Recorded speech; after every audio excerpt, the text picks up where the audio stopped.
Hello అండి అందరికీ. ఇదొచ్చేసి చాలా చాలా స్పెషల్ మొక్కండి. ఈ మొక్క కోసం నేను 12 సంవత్సరాల నుంచి వెతుకుతున్నాను. ఇప్పటికైతే దొరికింది. మా అమ్మ నా కోసం ఈ మొక్కనైతే పంపించింది. మీలో ఎవ్వరికైనా తెలిస్తే తప్పకుండా కామెంట్ అయితే చేయండి. వీటి పేరేంటనేది. ఇది ముఖ్యంగా ఆంధ్ర, శ్రీకాకుళంలో ఉన్న వాళ్ళందరికీ దీని గురించి బాగా తెలుసు. దీనివల్ల ఎటువంటి హాని అయితే ఉండదండి మనకి. మనకే కాదు ఎవ్వరికి కూడా ఎటువంటి హాని కలగదు. వీలైతే ఒక మొక్క నాటుకోవాలి. నాకు మా అమ్మ ఒక మొక్క పంపించింది కాబట్టి నేను దానికి జాగ్రత్తగా సెపరేట్ చేసేసి 2 కుండీల్లో అయితే నాటుతున్నానండి.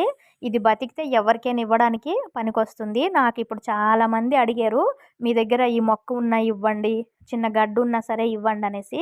ముఖ్యంగా మనకి పిల్లలు రాత్రిపూట పడుకోకుండా ఏడుస్తూ ఉంటారు కదా! అలాంటి వాళ్ళకి ఇది లైట్‌గా సన్ని మీద అరగదీసి బొట్టు పెడతారండి. మా సైడ్ పీడమందు అని అంటారు. మరి మీరేమంటారో కామెంట్ చేయండి. Thank you.